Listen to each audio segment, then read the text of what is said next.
বাংলাদেশ কৃষি বিশ্ববিদ্যালয় ক্যাম্পাসে ছাত্রলীগের পার্টি অফিস ভেঙে দিয়েছেন শহীদ শামসুল হক হলের শিক্ষার্থীরা।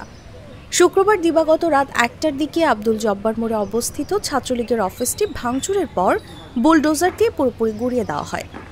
প্রত্যক্ষদর্শীরা জানান, শিক্ষার্থীরা প্রথমে লাঠি ও ইটপাটকেল নিক্ষেপ করে অফিস ভবনটি ভাঙতে শুরু করেন।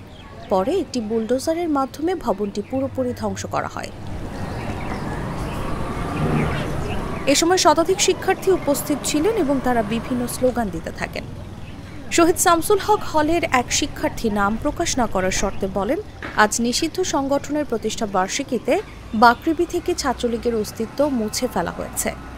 কেউ যদি এই সংগঠনকে পুনর্বাসনের চেষ্টা করে, আমরা তাদের বিরুদ্ধেও কঠোর ব্যবস্থা নেব।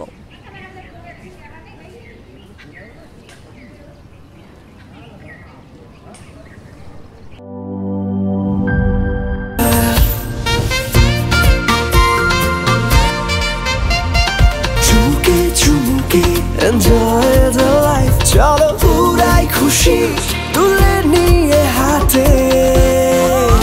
Cheer up, oh oh, cheer up, oh oh, cheer up, oh oh, cheer up. চিল হবে রিফ্রেশিং মুডে। চিয়ার আপ, চলো উড়াই খুশি।